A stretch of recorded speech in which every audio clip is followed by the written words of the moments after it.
Olá, tudo bem? Como eu havia falado, vou trazer algumas entrevistas para nos ajudar a superar este tempo difícil de coronavírus. E há um tema que muita gente tem me perguntado sobre os efeitos da doença e as ações para combatê-la na nossa rotina. Em que medida nossos direitos e obrigações são atingidos por conta desse vírus? Por exemplo, obrigações trabalhistas, fiscais, direito de ir e vir, entre outros.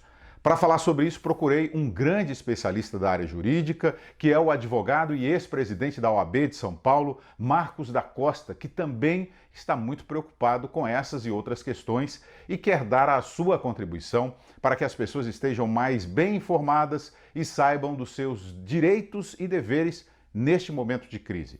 Vamos então à entrevista. Marcos, todas as pessoas têm direito ao teste? William, obrigado pelo convite.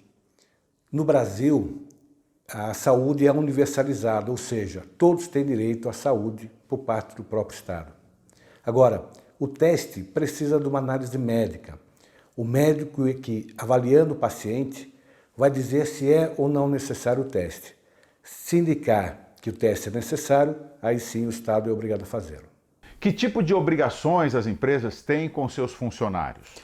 William, a empresa tem as obrigações normais dela, que não se alteram, por exemplo, pagamento de salários. Não há uma legislação específica para o caso de epidemias, mas há a obrigação da empresa em manter um ambiente de trabalho saudável, higiênico e fornecer os equipamentos para que os funcionários não sejam colocados em risco. Nesse caso, há um local para lavar as mãos constantemente, com sabão, o álcool gel, luvas, também, dependendo da atividade, vão ser necessárias, enfim, equipamentos para evitar o contágio. E seguir sempre as orientações do Ministério da Saúde e da Organização Mundial da Saúde. Quais medidas a empresa pode tomar em relação ao coronavírus?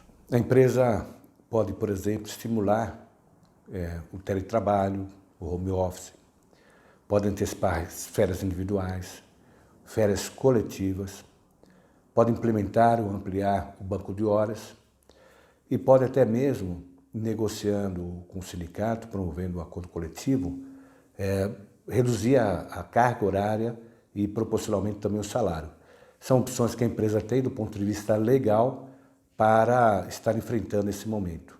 Ao lado disso, evidentemente, sempre há a questão da responsabilidade social que a empresa pode e deve sempre ter, preocupado com a saúde dos seus funcionários e muitas vezes com aqueles que os funcionários convivem. Alguém que tenha estado, um pai, por exemplo, uma mãe com uma idade mais avançada e o funcionário precisa estar mais próximo dele e mesmo não ter o risco de levar vírus da rua, do local do trabalho, para o ambiente familiar. A empresa, com responsabilidade social, e muitos têm feito isso, pode dispensar do trabalho o funcionário. Marcos, como é que as empresas vão cumprir as obrigações financeiras se não tem receita? William, a pergunta é importantíssima. Tem muita gente sem conseguir dormir, não apenas por conta do vírus, mas também preocupado com como vai arrumar dinheiro para pagar suas contas, né? Trabalhadores e empresários também.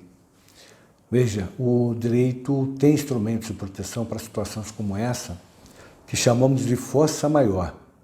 Isso no mundo inteiro e também no Brasil. O Código Civil nosso, por exemplo, diz no artigo 317, que se por motivos imprevisíveis, aquela obrigação que eu assumi num determinado momento se tornar extremamente excessiva, eu posso me socorrer do arbitramento judicial. O devedor também, em casos como esse, força maior, caso fortuito, também é dispensado pelo Código Civil do pagamento dos danos que ele puder causar em face da sua mora. E há também a possibilidade de revisão judicial da obrigação, do contrato, em caso excepcional e de forma limitada. E nós estamos vivendo uma situação absolutamente excepcional, acho que não há ninguém que possa contestar isso. Agora veja, não há uma regra geral. Tudo isso vai depender de uma análise, caso a caso, feita pelo Poder Judiciário. A empresa, Marcos da Costa, pode exigir a presença dos empregados no local de trabalho e se for determinado o fechamento da empresa? Veja, William, em que pese as orientações, inclusive do Ministério da Saúde, no sentido de que as pessoas devam permanecer nas suas casas, não há nenhuma norma federal que desobrigue o comparecimento presencial no local de trabalho. Da mesma forma, embora alguns municípios e alguns estados tenham determinado fechamento de fábricas e de estabelecimentos comerciais, não há previsão de dispensa dos funcionários na ida a esses locais. É uma questão de bom senso haver despesa por parte dos empregadores.